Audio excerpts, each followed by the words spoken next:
Happy to see all of you. And all of you out there. Welcome. Welcome to the last class of this Cultivating Lasting Happiness. We're at Thupten Norbuling for those of you who are unfamiliar. It's a beautiful place. It's a really beautiful place. And a wonderful Sangha. Really fantastic. So very happy to be here. So this cultivating lasting happiness, the journey began. We began this journey recognizing our common ground. What is our common ground? Each one of us, without exception, wants to be happy. Is it true? I think so. We all want to be happy. We don't want to suffer. There's not one of us that gets up in the morning and says, gee, I hope I suffer today. It's not our wish. Our wish is to be happy. So the question is it actually possible to cultivate lasting happiness? What do you think? Is it possible? I see a few of these. Don't know. Not so sure. Maybe for somebody else, but not for me. So Buddha said, yeah, it's possible. It's possible. And usually we think, okay, if we want to have happiness, don't we want to talk about happiness? But Buddha began by talking about suffering. And he said, when he gave his very first teaching, he said, there is suffering. I think we know that's true. And he said, it has a cause. Suffering has a cause. But it also has a cessation, which means that if you remove the cause, you stop the suffering. And there is a path to that cessation. Those are called the 4 Arya truths. Someone who is an Arya being who has experienced reality as it is, who knows reality as it is. So there's suffering, it has a cause, it has a cessation, and there's a path. And that's our job, to step onto that path and stay on it. Full steam ahead, gently, kindly, slowly, slowly. That's what Lama Yeshe used to say. Slowly, slowly, dear. Slowly, slowly. Don't push. So let's define happiness. I remember thinking all these years saying this prayer, may all beings have happiness and its causes. For years. And I started keeping a dictionary beside my cushion. And one day I thought, what actually is the definition, the English definition of happiness? What would you say happiness is? What is happiness? Someone want to venture a guess? Contentment. Good. Yes. Webster says it's a state of well-being. Contentment. And contentment is ease of mind, satisfaction. To be content, to be satisfied.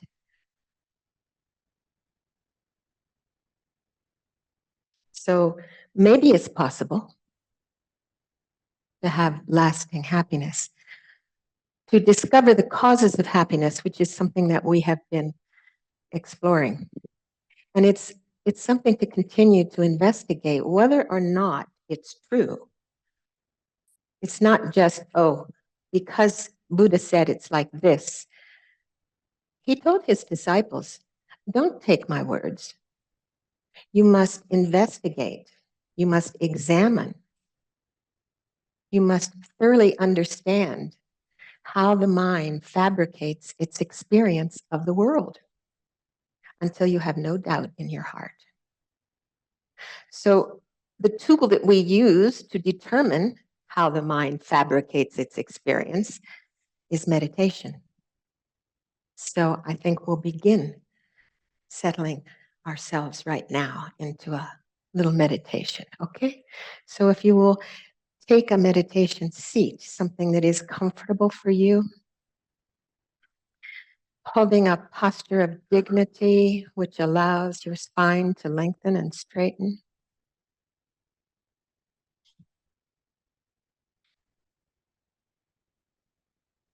Coming into the room, this present moment here now,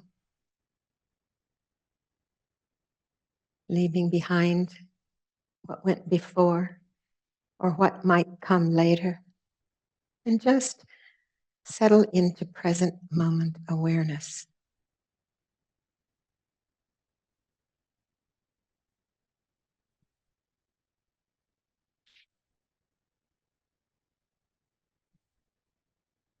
And then, in order to relax this body, it's useful to bring your awareness to your crown and begin to ever so gently come down through the center of your body.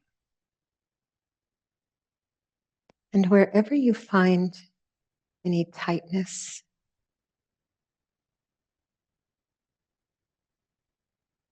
or discomfort,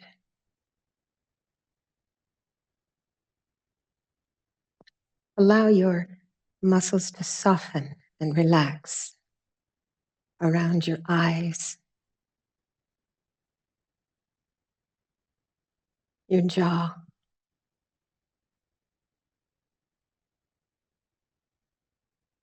the nape of your neck, and then across your shoulders and down your arms.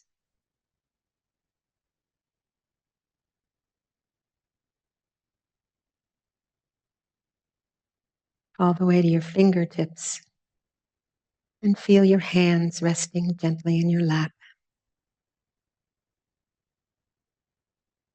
And returning awareness to the nape of the neck, begin to descend down through the torso.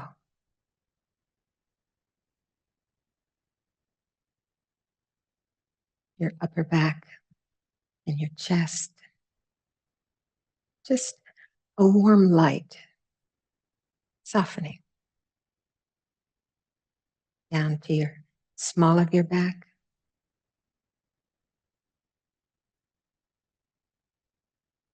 All the way to your sit bones. Let your belly be soft to receive the full breath.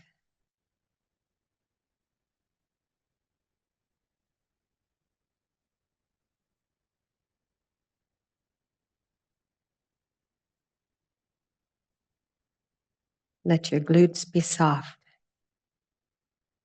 and down your thighs.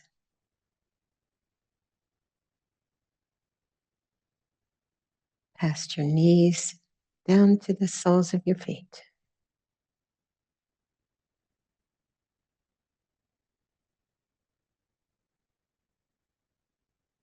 Allow your body to be filled with this warmth.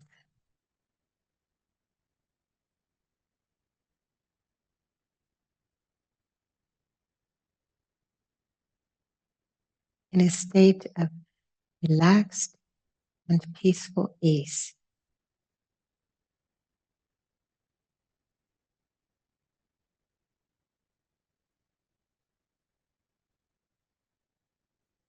And to still the chit-chat in the mind. Bring your awareness to the breath, wherever it manifests most distinctly for you. Perhaps the belly rising and falling. Perhaps the sensation at the tip of the nose,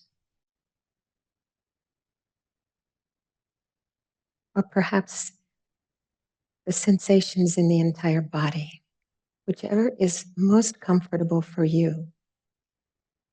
Make a strong determination to hold that as your object just for a few minutes without allowing the mind to chase after the thoughts, feelings, emotions, mental images that arise in the mind. Sitting in stillness, in silence.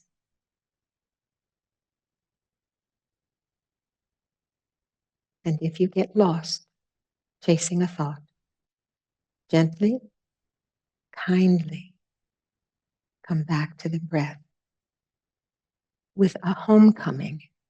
There you are. Nice. In silence.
Happiness and suffering are in the mind.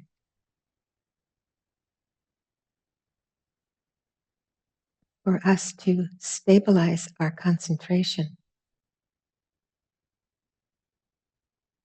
and remain present, we have an opportunity to ask the question, what is mine?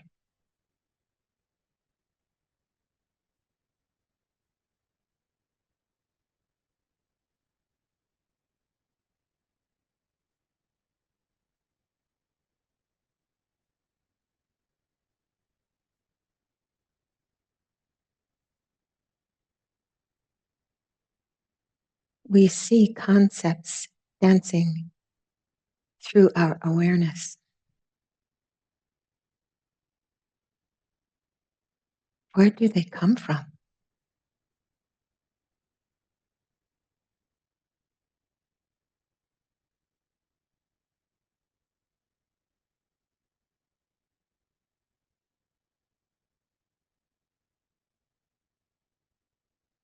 Where do they go?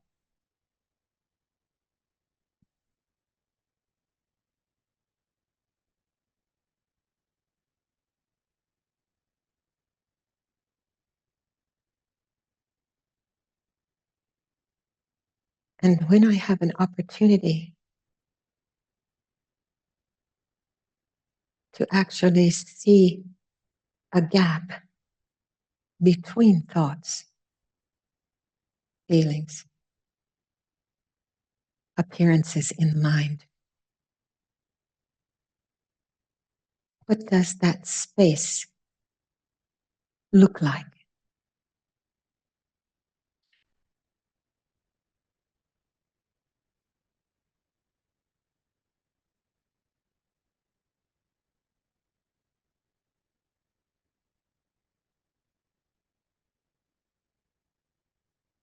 Can I see that the mind is empty, spacious, and pure?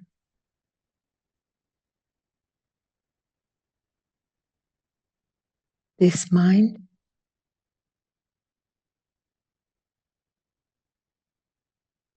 it's clear and knowing.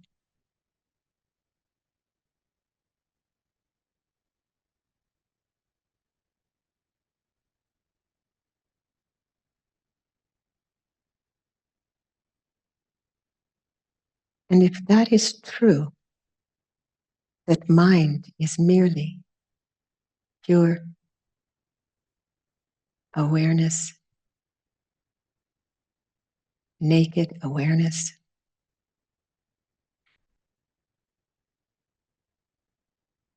then those thoughts that arise in the mind are adventitious. They come depending on causes.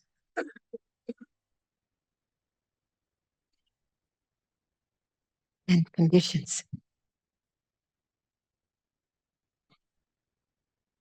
Master Tilopa told his heart son Naropa, view the mind as having no thought other than repetition.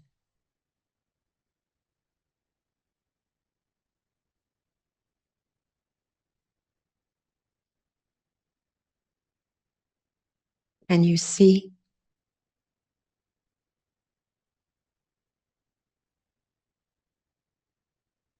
we investigate if that's true.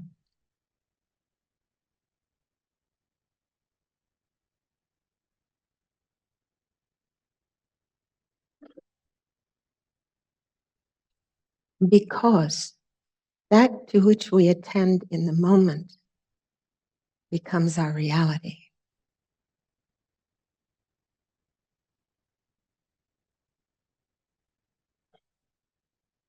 And we cultivate through the power of analytical meditation on the foundation of concentration.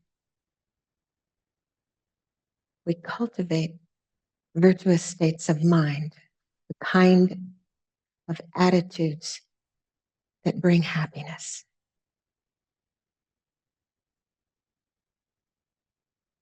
And we eliminate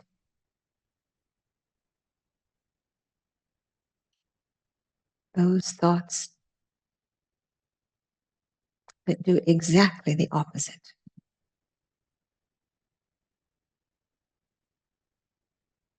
Through the power of mindfulness, by being able to see, which we investigated, these mental afflictions of attachment and aversion and ignorance, that these don't serve us. So we cultivate loving kindness, wisdom, compassion, and joy. And if it's true that that to which we attend in the moment becomes our reality, then it stands to reason that it's useful to cultivate these virtuous states of mind because they bring us what we all want, happiness.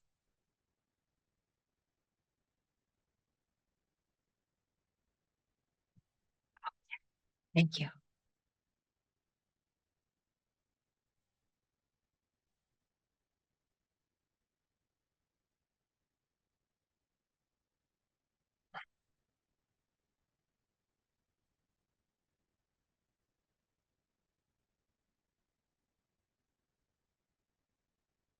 I had the good fortune to do a practice with a group of old friends recently. And at the beginning of the practice, the motivation was set to motivate not just for our own happiness, but for the happiness of every living being. And this, the leader, my good friend Paula, said she had been thinking about the state of the world in this moment.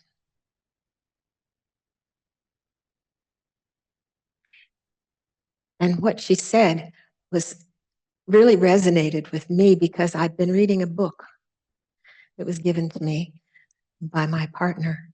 It's a big, fat book, and it's called Normal Women. And it is the history, the social history of women for the last 900 years. And I've only gotten through the first 100 pages, but what stuck out to me, and what something I have discussed with Keith, my partner, multiple times, that there is war, there is unrest, there is ongoing, this ongoing dissatisfaction. And Paula said she was thinking that there has been fighting, to depose the kings for since recorded history. And she said, I was thinking this morning that the highest king is the king of ignorance. I thought, oh, that's brilliant, brilliant. Yes. And until we depose the king of ignorance, we will always be fighting. We will always have a dissatisfied mind. So this is to investigate. It's to think about. It's to determine whether it's true or not. And the practices that we do are meant to show us different ways of looking at our world, because we have a tendency to see it as concrete.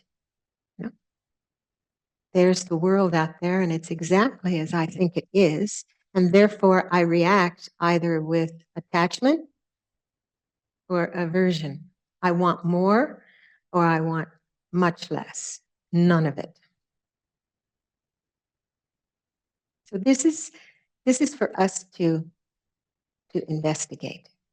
And we can see through the power of meditation, beginning with stabilizing meditation. Then when the mind is stable, one analyzes the various points on the path. And when you come to that Dharma aha, I call it, yes, that's true. Okay. Mhm. Then you, again, stabilize. So there's stabilizing, analysis, and stabilizing. So we're holding our realization in our mind after we have actually come to the conclusion that, in fact, it is true that I do have this precious life. Oh my, and it's different than a lot of other lives. And I have the potential to really be able to use it to its maximum ability. I have a potential to actually purify and perfect my mind. So recognizing that, that's really one of the very first realizations that we come to, because that we think about, because if we don't, then we're attracted to the pleasurable effects of this life and uh, very easily get led astray. You know, very easily. We want to go from here to California, you get on the highway and you go. But if you're seeing some really interesting sights along the way, we get sidetracked. So we have this strong determination thinking, I have this precious opportunity. I need to use it because I don't know how long I'm going to have it. Death is definite. We don't know when it's going to come and what will help us at the time of death. Certainly not all of the material wealth we have accumulated. We go empty-handed. And not all of our friends and family and loved ones, our beloveds, at the time of death, we go alone. So what actually helps us at the time of death is our spiritual intelligence. What will be the state of my mind at the time of my death? And it's to think about, in this country, we don't look at death. We don't think about death. It's not really in our face like it is perhaps in India, where you see bodies being carried to the burning ghats. Death is very real and evident. So it's something that we have to actually bring to our awareness and contemplate. I think it was William Saroyan who said, yes, I know everybody has to die. But I thought in my case, an exception would be made. Do we think in every moment that it's possible that we won't have another day, and therefore make this day worthwhile? So these are things to really, those are the first two thoughts, they say, to turn the mind to Dharma practice, that get you to your cushion. There's four thoughts that turn the mind. The first one is this precious human life. The second one is death and impermanence, because nothing's going to last. The third one is karma. Every action matters. Every deed, every thought, every word. Each one plants a seed on the mental continuum. So habituation, we habituate the mind in this. Do we want to habituate it this way, or do we want to habituate it another way? So thinking about that, because every single action matters. And then the fourth is suffering.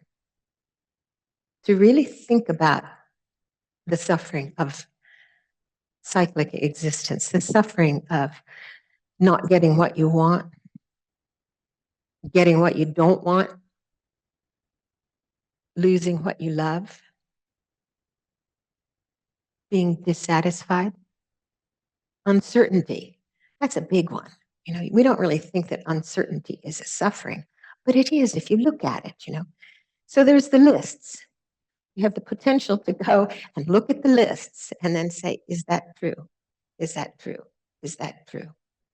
So we study, and if we contemplate those four things, then they say, it brings us to not just the cushion, but to our daily activities. I remember His Holiness the Dalai Lama said, death is my good friend, my advisor. Death says, be careful, be careful. So we weigh our decisions. What will I do now? What's the most beneficial thing for me to do now? And to always have some Dharma practice in your life. If you've had the opportunity, here you are, you're in this room, in the Zoom room, so you have heard some of the Buddha's words. And if you think about the number of people that even you know in your life who have never heard. So now you have, I always think it's kind of like picking up a double-edged sword, you know, because now you have an obligation, not just to yourself, but to those you love and to the whole world, to cultivate your mind, to be able to bring inner peace rippling out into outer peace. So it's really to think about.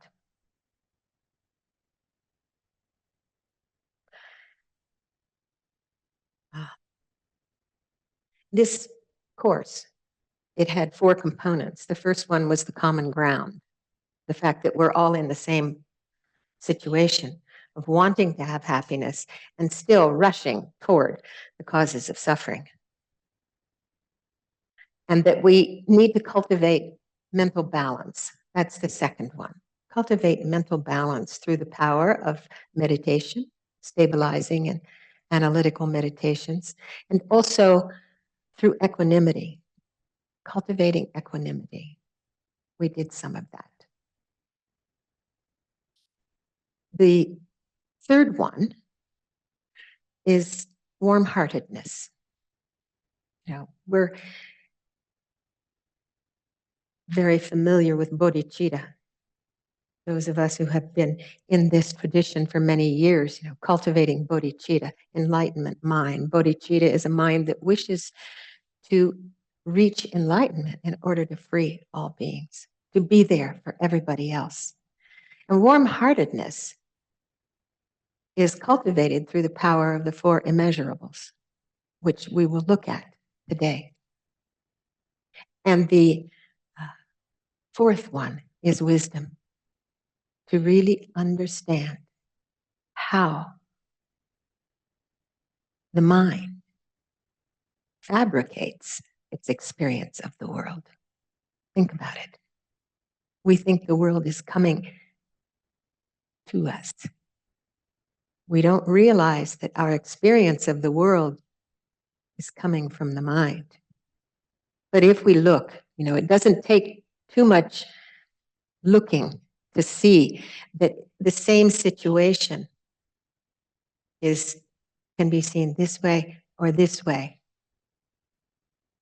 depending on your point of view. Niels Bohr, atomic physicist, said, all new experience makes its appearance within the frame of one's own point of view and perception. That's really kind of the crux of the matter. And we have to look at that and determine whether or not it's true. And if it's true, what do we do about it? How do we cultivate a mind that abides in lasting happiness and then radiates out that happiness through the power of loving kindness and compassion? So it's really super important. So I mentioned the 4 immeasurables. Many of us who do a ritual prayer every day, taking refuge and cultivating bodhicitta, this is part of cultivating bodhicitta. And the prayer is, may all beings have happiness and its causes. May all beings be free of suffering and its causes. May all beings never be separated from the happiness that is without suffering. And may we all abide in equanimity, free from the bias of attachment, hatred, and indifference.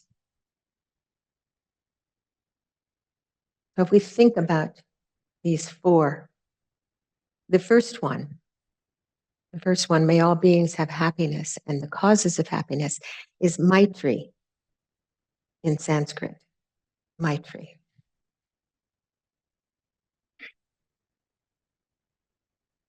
So this is kind of a fundamental attitude because we recognize that we want happiness.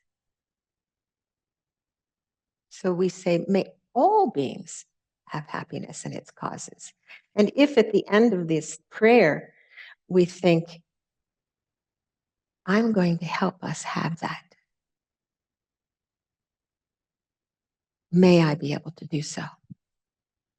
So that gives an extra oomph to our determination to actualize this path. So it's not an intellectual wish. Maitri is a warm-heartedness. It's the kind of feeling that arises when you walk down your driveway and there's your dog wagging their tail and unconditional loving you. That automatic open-heartedness, a warm-heartedness that comes automatically. It's not trying to make that happen. And it grows the more we understand, the more we cultivate that. It's called immeasurable because it can be cultivated immeasurably on immeasurable sentient beings. So we actually cultivate that. When we say that prayer, may all beings have happiness and its causes, it's not just words. See, that's the thing about prayer. We must bring it into the heart so that it actually makes an imprint and changes the mind. It becomes part of the mind. So that we really do want that. And the second one is karuna. Karuna is compassion. May all beings be free from suffering. And this is also one that doesn't come from intellectualizing,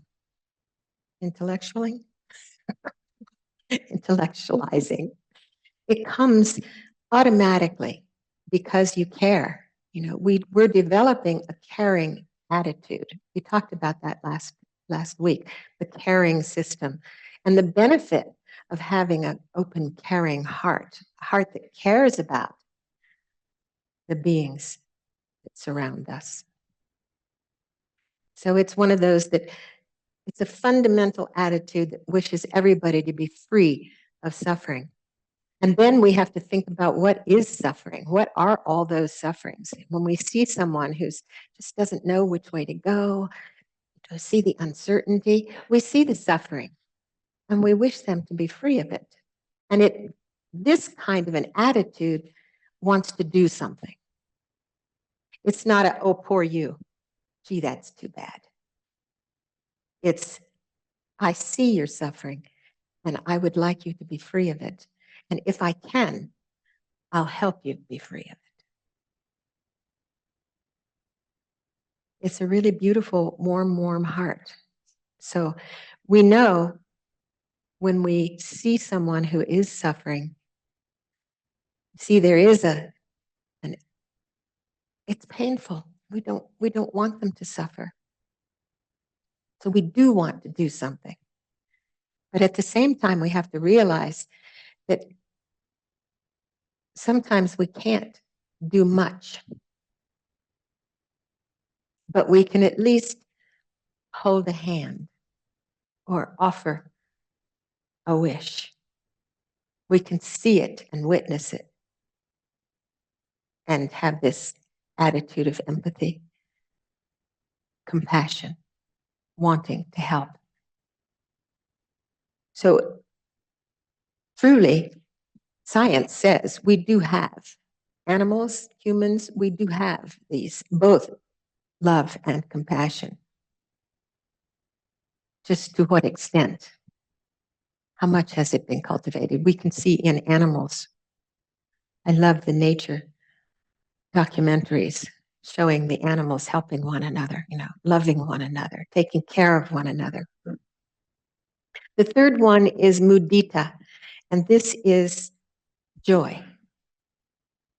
And it's a special kind of joy because it's the kind of joy that is rejoicing in other people's joy.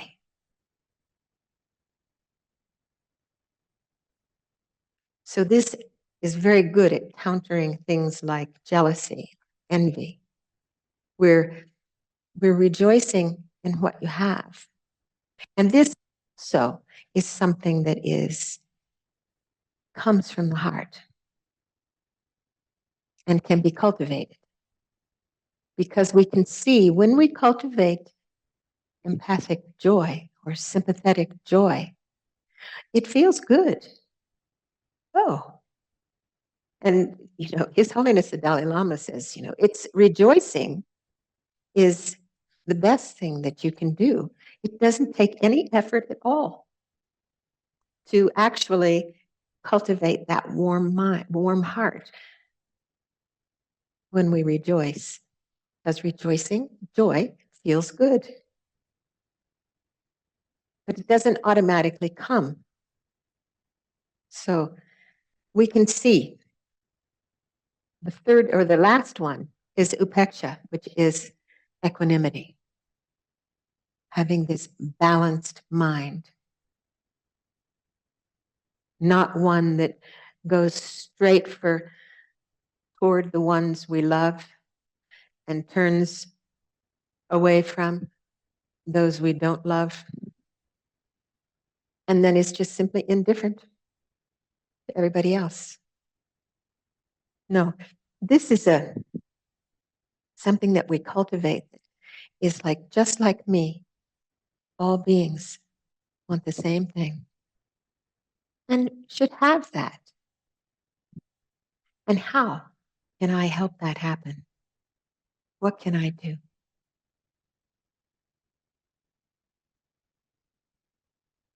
But we can see, we can see ourselves. We know when we meet someone we like, we go right to them, right?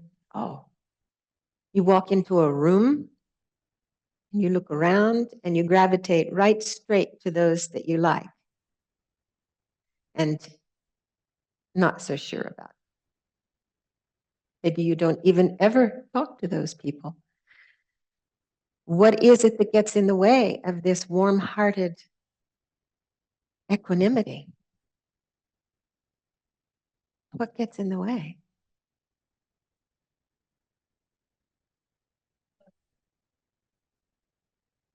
Yes, judgment. That's one. We're judging. Yes, like, don't like, right? Isn't it? Like, don't like. Yeah.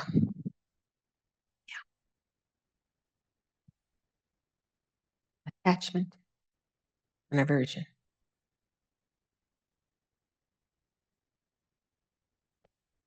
To see how they create pain for ourselves and others is the beginning of being able to eliminate them. But we have to see. When you sit in meditation and you have a moment where you're not being bombarded by the chit-chat, judging mind, but in that moment, to recognize that peace, that space of mind that is unencumbered by attachment and aversion, unencumbered by ignorance, thinking, oh, it's like this. Oh, that's nice. That's what it is. Oh, yes, I'll stay there. It's not like that. It's that moment.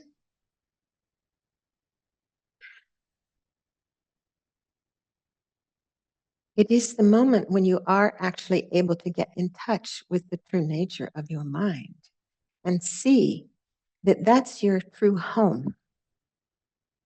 When you have that opportunity and you go there, as much as possible, you go there, especially you go there when you find yourself grasping for something that you think is going to bring you happiness or pushing away something that you think is going to bring you suffering. If you pause, you see that it's in the pause that clear seeing can arise as all our noble qualities You see, those things that we have been planting, those seeds that we have been planting. This is why it's really important every day, even if it's just a little bit, every single day, you take a pause and drop into this pure luminous awareness. And as much as possible, you try to stay there. And see how it feels. You see how it feels, this sense of peace. Oh, okay. It's the same kind of peace you might have when you come home from work or a busy day and you sit outside and you look at the sky and you're not doing anything. But somehow, for no apparent reason, there's just peace.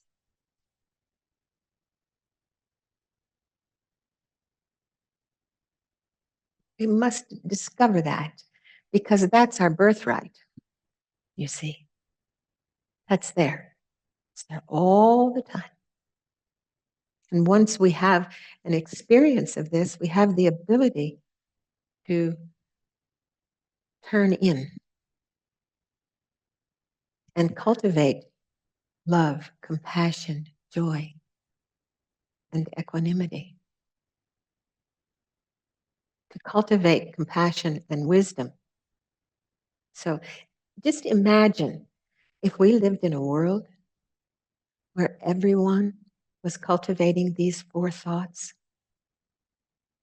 Oh, it gives me goosebumps. We would depose the king of ignorance.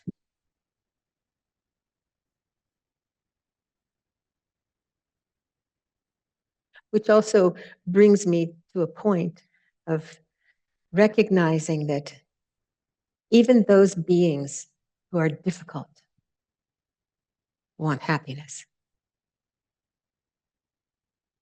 Developing equanimity is recognizing that as well. But they are so covered in the fog of ignorance that, as Lama Tsongkhapa says, they have no chance to lay down the burden of misery from their mind.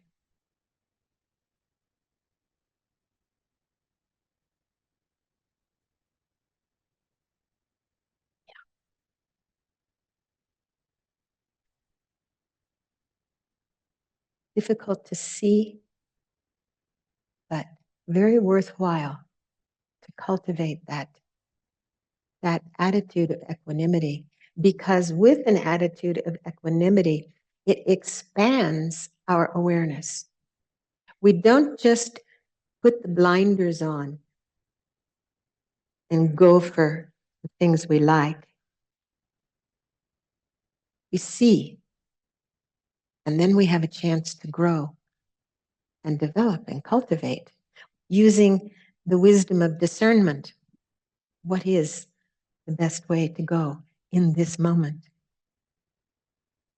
Through the power of mindfulness, right? Through the power of mindfulness. And then having had an experience in between the chit chat, go, go, go of the mind, having an experience. But if we don't look, we won't see. And we'll be trapped, following, because we're under the control of the king of ignorance. We follow our attachments and our aversions as if they were completely true 100%. So when we actually feel a sense of connection to those we don't know, but we have a sense of connection because we care about all beings, there's a ripple that goes out. There's a sense that what we want to do, we want to open the door for them. And we want to look and see if there's somebody behind them. You know what it's, I've had these experiences where someone will hold the door open for me. And I've had these experiences where someone will be right in front of me and just walk through and let the door close. And there's a very different feeling when those two happen.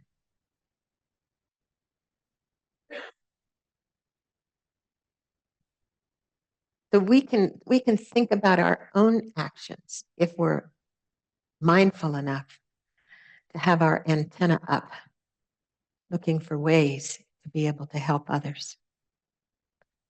But what gets in the way, we think, I want to love you, but I don't like you. Shucks. How do we get beyond that? Slowly, slowly, we will still have attachment and aversion, but we will be able to look at it with some equanimity. We will be able to look at it. We will be able to say, if we do, in fact, these meditations regularly, then they come to mind. And you say, oh, yeah, no, I'm not going to be rude to that person. Because just like me, they want to be happy. And they don't know. And I do. They don't know how to behave to bring happiness. So otherwise, we're just blown by the winds of our karma and delusion. And we continue to perpetuate this suffering world. Yeah. So we've been talking a lot about mental afflictions, right? So we do need joy. We do need joy. But we have to look for ways to take in the good. Look for joy. Be joyful. You can do it on your own when you're out in the world and you can see things that are beautiful in your mind. And then just think, I wish everyone could take a walk in the woods like this. May everyone have this. There's so many ways that we can use our beautiful world to share, I think, making offerings to all those who have taught us. It's useful. It's practice. This is Dharma practice. It's not just on the cushion. Dharma practice is all day. When we wake up to our life, Dharma practice is all day. So it's cutting through the afflicted, unhappy making thoughts and transforming them so that happiness comes more and more and more. This joy that we have when we see things, it brings lightness to the heart, to the mind when we're joyful. And we can rejoice in many things. We can rejoice in small things. We can rejoice when somebody gives a cookie to a dog. Oh, rejoice. And then feel that in your heart. So many different ways. The mother pushing the baby in the stroller. Oh, taking a pause and looking at somebody else's dog or somebody else's child and just wishing them well. It grows. It grows our own loving kindness. It grows our happiness, our own happiness. So it's so important. So let's meditate.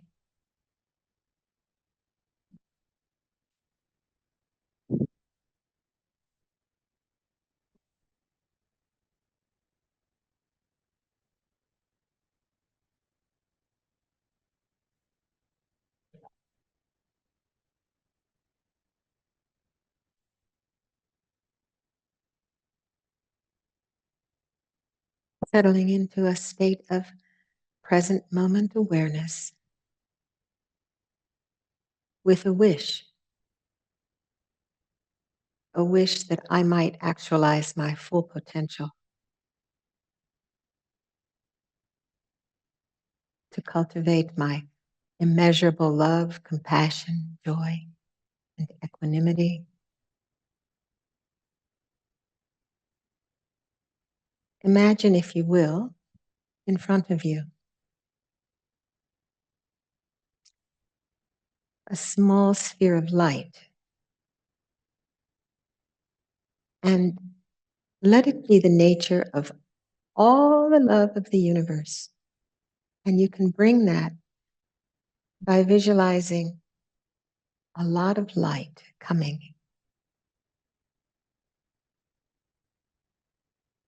and entering into that small sphere.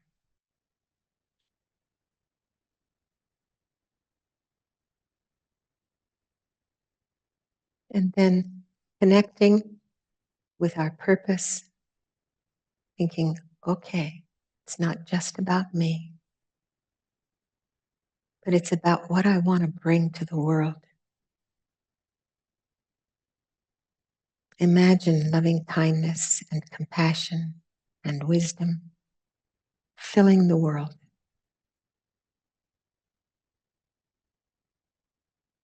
Imagine how wonderful it would be to wake up every day and everyone you met inspired you with their generosity and love. Think, my goal is to live in such a world, and where I don't find it, to help create it.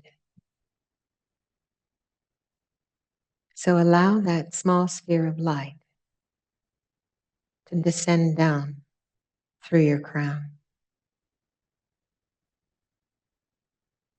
and come to rest at the level of your heart. It's just a soft, warm light whose nature is love.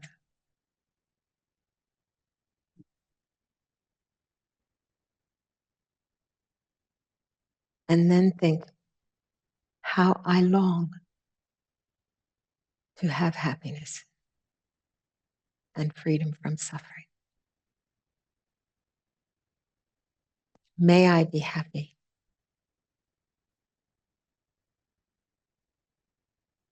And with that wish, imagine that that light begins to expand.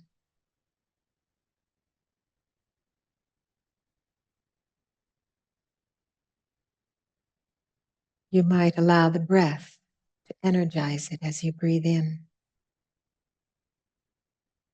And as you breathe out, to see it expand.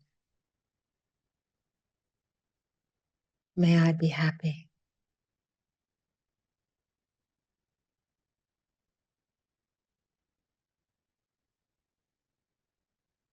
May I be happy.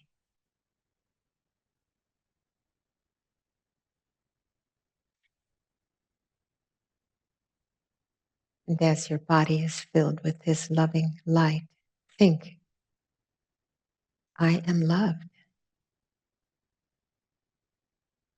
And it is my nature to love.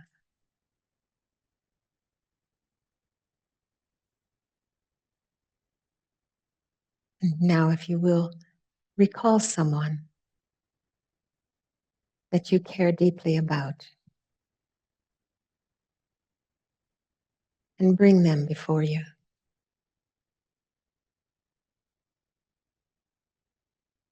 And then think, may you be happy. And as you think that, allow the light to shine forth from your heart and go to them and enter their heart.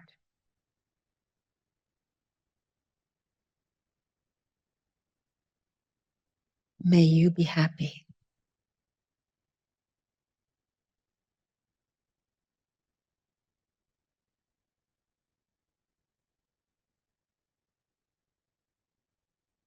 May you be happy.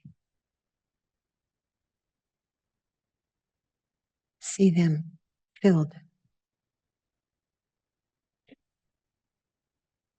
with the sense of being loved.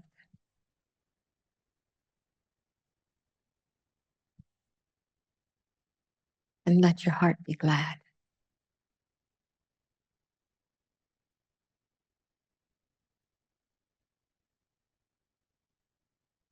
And now see someone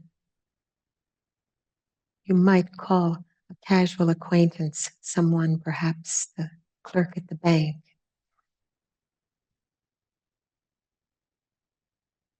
or the bus driver. And see them before you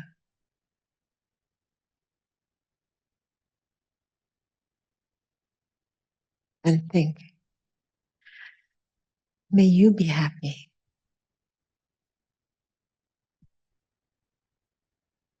And let the light shine from your heart into their heart, bringing loving kindness.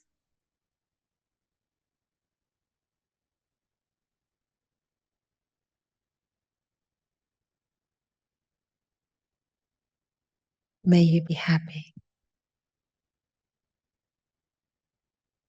See it being received.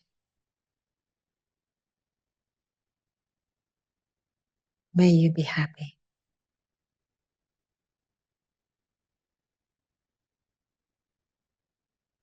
And imagine them feeling loved,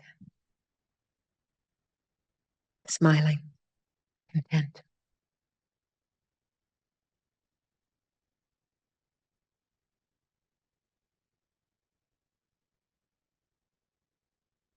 And now bring before you someone who is difficult.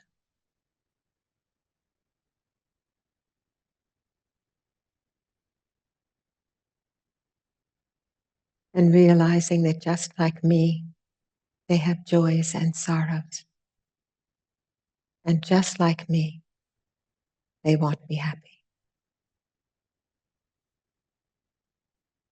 I can give them that. And I send the light from my heart to enter their heart. May you be happy.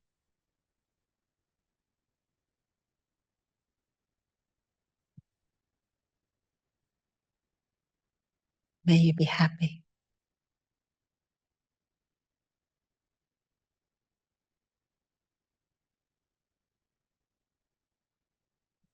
May you be happy.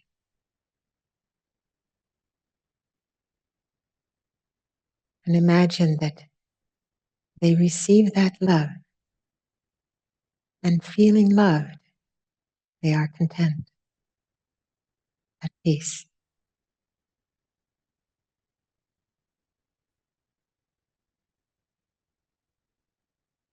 And now simply imagine all the beings in the universe filling up space.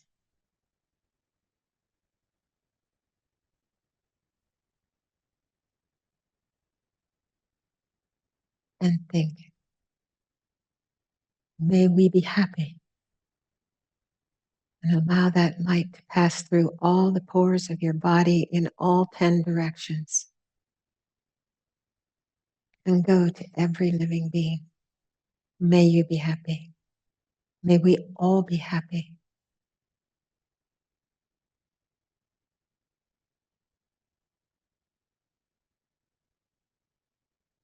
May we be happy.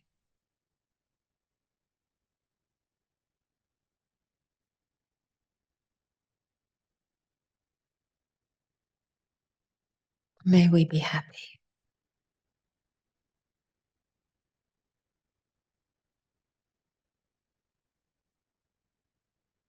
And then gradually, like breath on a mirror,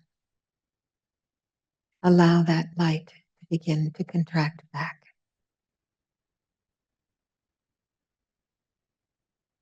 Until it becomes the size of the room.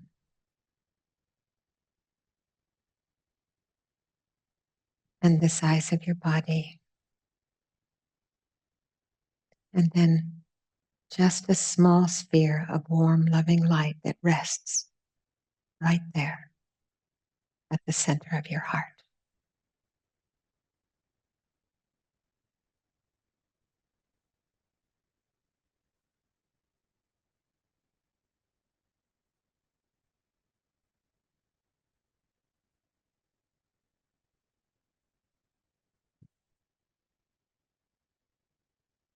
And pause for a moment in this pure, unencumbered, loving awareness. And think, this is my true home.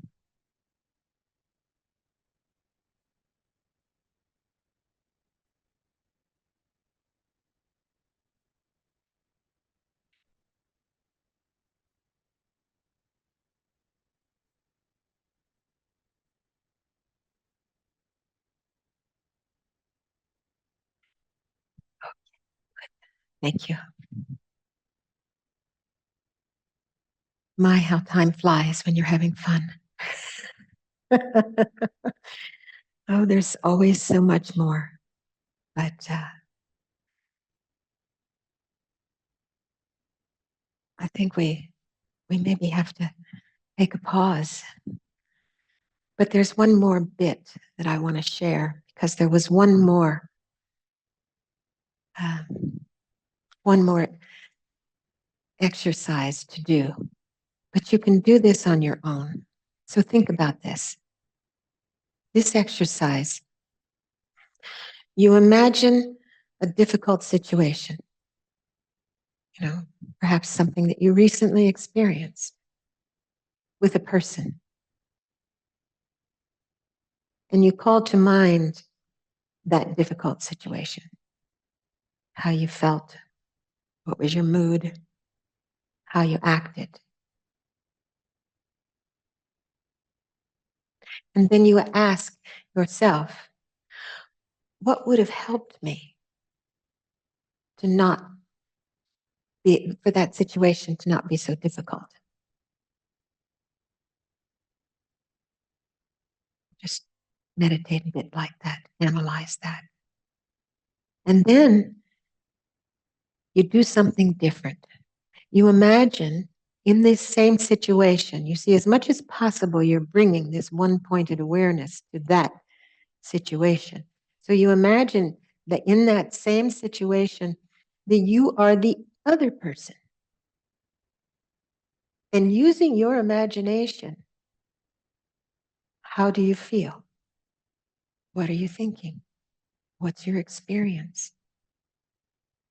And what would have made you, perhaps, would have made that situation not so difficult? And you look at those two scenarios, do one and then switch places and do the other. And you see, it might change your perspective. You might be able to see that if that saying, walk a mile in my shoes? It's kind of like that. And if we can use in situations where we're having difficulty in the moment, when we recognize, if we see how we behaved in that situation that was difficult, that wasn't productive, then how could we have behaved differently? And how could we have helped that person by behaving more toward what would have been beneficial for them? See, it's looking at those two. So it's very, we see if there's change in our perspective when we do those two meditations. Can't believe I have so much more. So the idea really here is to establish mental balance through the power of our mindfulness, introspection, through the power of meditation and analysis, and come to the conclusion that what I really want to do is cultivate this warmheartedness and the wisdom that realizes how reality is. So this is cultivating a really good direction, and it's a beautiful way to live the life. So this, we can dedicate to that we can actually continue to do this. And I know that there might be questions, And dear Nina said it would be excellent if anybody, we could take the Zoom folks first.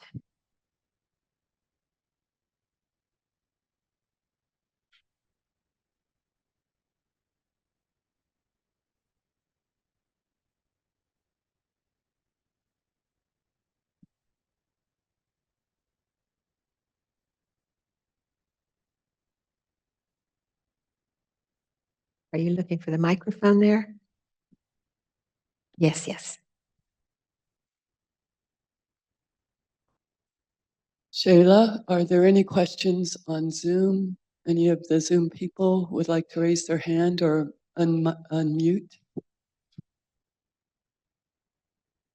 Lara is asking, I apologize.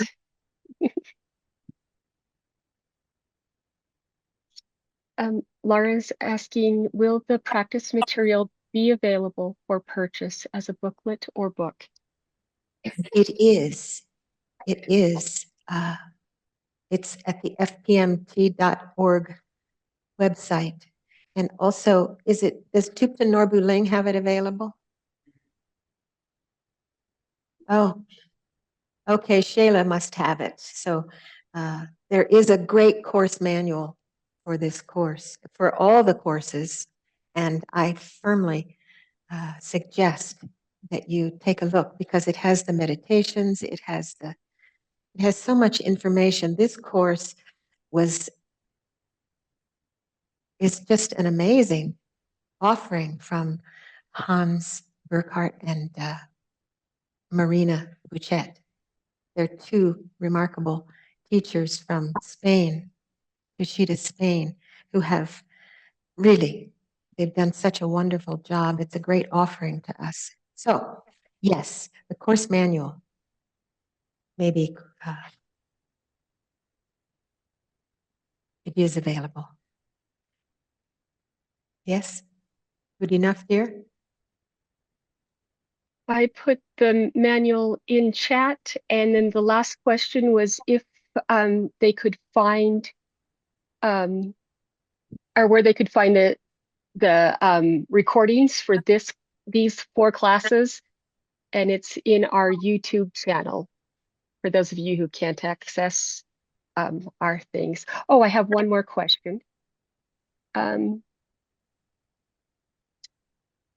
Laura, that's available on our I'll show it to you in just a moment. But Maka says, I have a comment. Maybe Lou, would it be easier if you read it? Maka says, I have a comment clarification. The king of ignorance has only been at Mother Earth for 4,000 years, beginning at the outset of the great age of Aries that corresponds with the Begone God and Rome age patriarchy. Then, Maka, do you have anything to add to that, or is that just a comment? So the comment is true that ignorance has been existent since time without discoverable beginning. And it will be with us endlessly unless we are able to cut through to understand the true nature of reality. So that's our job. That's our job. Ignorance is all pervasive, but so is wisdom. It's like this. Okay. I do have one more little thing to say or sing. I have a song. So this is called Great is the Joy. Great is the joy. Great is the joy. Great is the joy within my heart. The Buddha's wisdom is a treasury The Dharma's light shines bright on me. Head in the clouds, feet on the other shore. What you are is what you have done. What you do, you will become. Don't keep looking for what you've never lost. Turn the light around. Take yourself across the sea of sufferings, deep and wide. A turn of the head is the other side.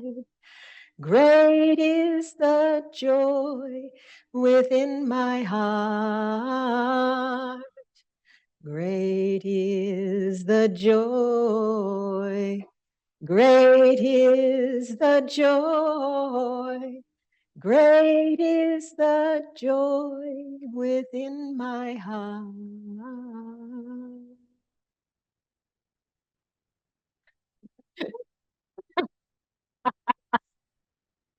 That is a song.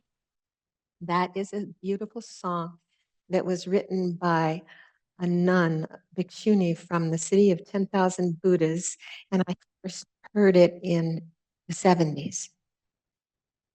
And I tried to find her, but by the time I finally got around to it, because I had a copy of it and I was playing it, and I felt like I wanted to pay for it. But by the time I finally got around to it, when I found somebody from the city of 10,000 Buddhas, she had moved on and was an attorney. This is what I heard, just a story. Yeah, but she did some really, really great songs, Dharma songs, inspiring. Yes. Okay.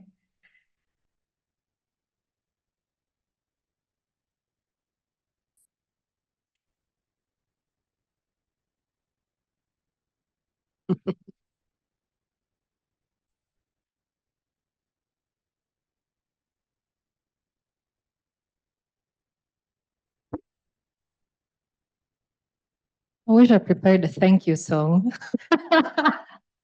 But since I can't really sing, maybe we are pretty lucky that I didn't. I just wanted to express enormous gratitude. First to Hans and Marina for preparing this amazing course. They are wonderful, beautiful, fun, smart practitioners from Spain. And I think that's a testament to how we can influence each other and help each other, even at distance. So they had this idea, they had this vision, they worked on this course for years, actually. And now it's here, thanks to you, Elaine. And I remember when I spoke to Elaine before the course started, and Elaine was like, that's it. This course is it for people who maybe aren't so into Buddhism, are not religious per se, or not interested in religion, never want to become religious, and that's perfectly fine, but could still benefit. And I hope that some of you here and online have that feeling. So there's no strings attached. You guys take what you want and leave everything else. And hopefully that one little thing helps you. And if it does, someday somebody in Spain or in Africa or somewhere else might benefit from it, like we are benefiting from Hans and Marina's work, and then from your, Elaine, inspiration. I think Buddhism is full of different kinds of philosophies, and there's a lot to say about it, but I think that this course is really brilliant in kind of bringing it to the point. And you guys might have noticed that there's only one point, and that's to make our minds happier so that we can help others. Because I think that the extent to which we are able to bring more peace and balance to our own minds is the only extent to which we can be there for our loved ones and those who we are indifferent to, and eventually those who we don't care for so much. So Elaine, you brought this course to Santa Fe. I think it's the first time it's been taught in the US so far, and I just cannot tell you how grateful I am for your inspiration to take it and to bring it here, to make the trip from California, to spend time from your loved ones. I know you have family and awesome people to hang out with and sing songs with. So thank you for spending time here in the desert with us. And I think it was hugely beneficial what you have done here, and we're really, really inspired and hopefully also excited to take the next course you're going to be offering in March, I hear, at I think so. Vajrapani. I think is that set already? I think it might be. It's not Okay. one. The exact dates are not necessarily set, but sometime March, April. Yes, we will offer the second If any module. of you guys here are not signed up for our newsletter, we are not spammers. We only send it once a week, but we put all the updates and important information in it straight to your email. So you can sign up by going to our website, and just on the top there's newsletter or something like this button. It takes 10 seconds, and you can also unsubscribe, of course, anytime you want. So if you want to get the updates, make sure to do that. And we don't have a song, but we do have a song, a mandala song. So we will offer mandala. I explained already before what that is all about. And then once we're done, if anybody would like to offer a kata to Elaine, you're welcome to. If you don't wish to, don't feel obliged or self-conscious about it, it's no problem. So I think we'll move on to the mandala offering. If you could put it up, Sheila, on the screen. Nancy, are you going to chant it? Yes? Okay, great. So we'll offer the first part. Thank you so much, Elaine.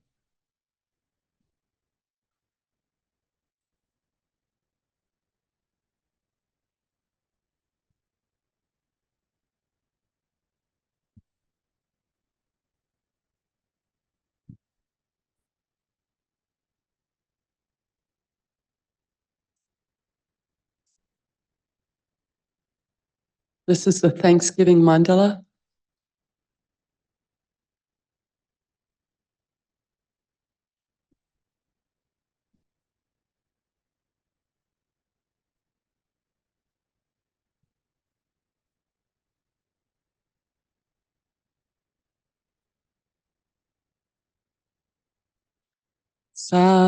Sajipoki shugshig meto Dramri rablingji Side Gyanpadi Sange Shingdu Mikte Waye Drokunam Dagshingla Choparsho.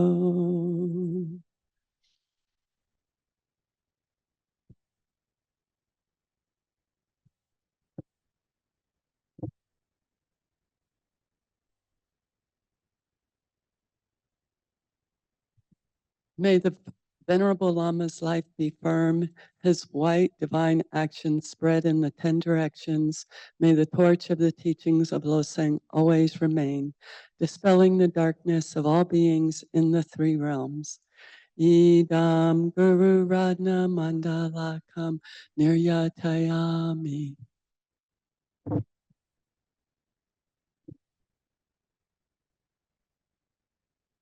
And Elaine, just for Zoom, some of the people are just saying thank you very much, and thank you to TNL. It was a beautiful offering to all of us and to the world. Much love. Oh, thank you very much. Thank you. Let's be back. I hope you like the desert. Thank you so much. So good seeing you.